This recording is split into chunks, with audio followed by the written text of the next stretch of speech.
friends, enemies, assorted potted plants. This is a video about solutions. And because this is a video about solutions, I am going to front load. Please distribute this video as widely as you can.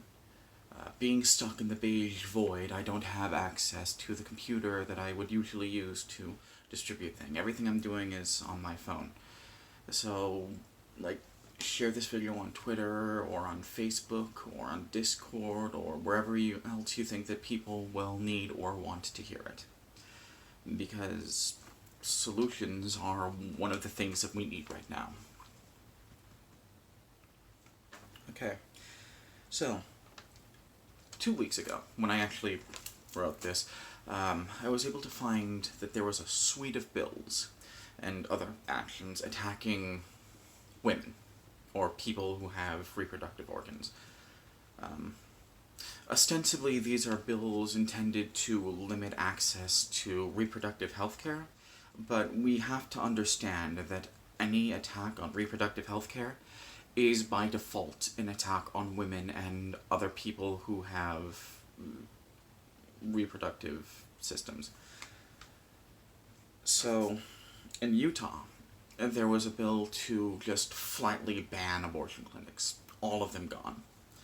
In Wyoming and Texas, they are trying to ban abortion pills. And to understand that there was a split ruling on those. One of them ruled one way, one ruled the other. I don't know.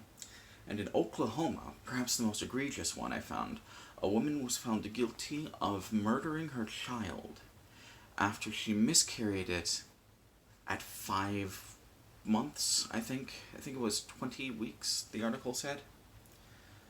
She was found guilty by a jury, no less. That's bad. That's very bad. And the way that these things are happening, I don't know that we can stop them in the way that other similar things, in the way that there's this big-brained idea that you stop legislation. But I do think that we can disrupt them, which is what we ought to want to be doing anyway. Here's how we do it. The first thing, counterintuitively, is that we need to ignore elected officials.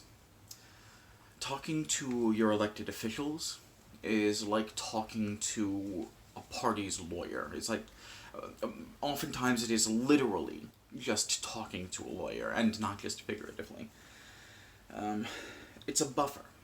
The elected official exists as a buffer between the actual systems and the people who represent those systems. Your elected officials do not represent you, and they do not have your interests at heart. They work for mega-corporations, either in the state or on a federal level. Oftentimes both. So, no matter what they tell you, no matter how they treat you, they are not going to do what you want them to do. Ignore them. What we should do instead is find local and state RNC offices. The offices where these things are being deliberated.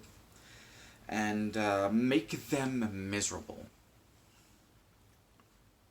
The RNC are the people who decide who gets to run as a Republican. They're a corporation. The DNC has the DNNC, I think. These things are corporations. They are monetary entities. But that doesn't mean that they're amorphous, semi-thought-form things. As I have said before, these people go to specific places, and specific people go to specific places and do certain things. If you can keep people from going to those places, or disrupt people who are in those places, then you can keep them from doing those things. And that will have an immediate and noted effect on how things are happening. Also, speaking from experience, the kinds of people who work in RNC offices are not accustomed to the kind of political pressure that regular elected officials are accustomed to. They'll crumble pretty fast. They'll decide they don't want to come into work if they have dozens or even a dozen angry people around their place of work every day. The second thing is that we cannot abandon the people who are in the states that are affected. There's this thing that I keep seeing, right? That, if these backward hick states want to fucking do all the bad things, then let them do it and let them get the backlash from it. As though the people who live in those states are responsible for the reprehensible actions of their lawmakers. As though, like, voting for any person is anything other than deciding whether you want to take a hammer to the face or to the nuts. That's bad. That's bad praxis. Don't do that. Not just because it's morally reprehensible. Not just because it's morally reprehensible either, but also because that's kind of what the Republicans want. The more that these places are abandoned by other ostensibly well-meaning people, the more control that Republicans, fascists, if you will, are able to exert over these parts of the country. The idea that we need to just leave these places alone is something that they have weaponized and used to their advantage to great effect. And we need to start pushing back against that. And that's exactly it, right? You help however you can. You push back however you can. Smuggle or distribute medicine, provide rides interstate so that people can receive abortions, even in places where that might be illegal, support women and other people who can get pregnant. Just generally, do as much as you can whenever you can. That doesn't mean do everything all at once. Like, I'm here only able to make like 2 or 3 videos every 2 weeks, and nothing else because I'm stuck in the beige void. But it's something. There is something you can do, even if it's only on a personal level. You know someone who needs help. Find those people and find ways to help them. I feel like the idea of support and of a support network gets misinterpreted as though it's like this big, huge, gigantic thing. No, it's just a handful of, like, really dedicated people with a lot of free time, and just a bunch of other people who contribute a little bit of their time because they have a moral imperative too. They're people of good conscience and moral clarity. It doesn't take a lot. If it just takes a lot of people. It just takes a little bit from a lot of people. And, I think the third thing I'm going to talk about, the most important thing, is do not obey the laws. Do not obey these laws that are trying to be passed.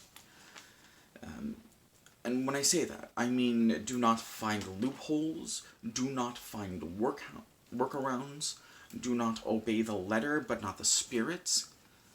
Do not obey these laws in any respect. Do not respect these laws because they do not deserve respect. They need to be broken purposely and willfully. If a law is unjust, you have a moral responsibility to break that law. If you are a person of good conscience and moral clarity, at least. If enough people disobey these laws, they will become unenforceable. Just straightforwardly. We see that in real life. Like, that's the deal with gun laws, which is a topic I'm going to cover soon. Just a little bit. But,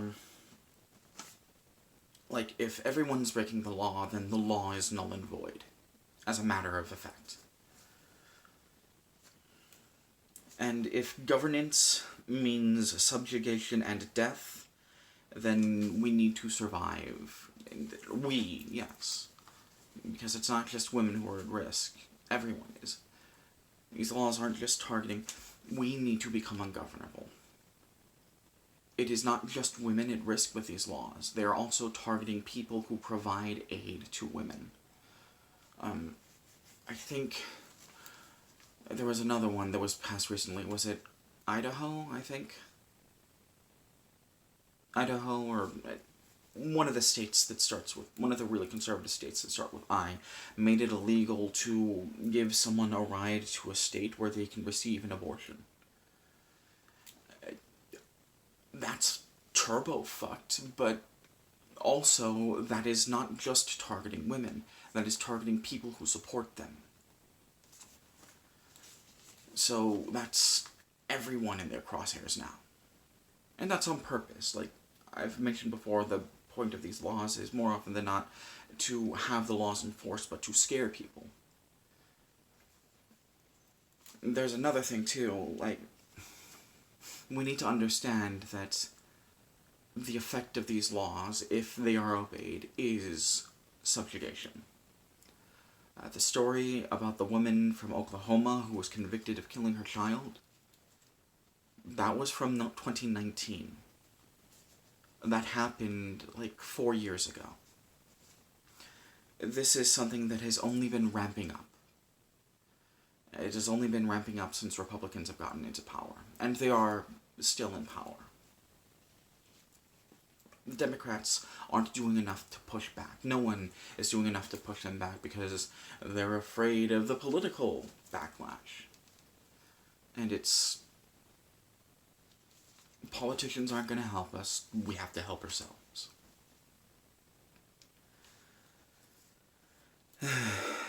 And, that's all I have to say about that. I am all said out. You know where the likes are, you know where the comments are, leave one or both of them if you like. I'm still, for the time being, stuck in the beige void. That's going to be a thing for a while. I'm probably going to be here for significantly longer than I was planning on being here, which, that's not a problem, but I am going to need to leave eventually, and I would appreciate if you have $1 or $2 that you're not going to do anything else with, if you could contribute it to the Escape the Beige Void Fund. I don't know when I'm leaving, but probably not soon. So, like, I'm going to need a lot of money to leave, hundreds of dollars to buy a plane ticket, or a train ticket preferably, but...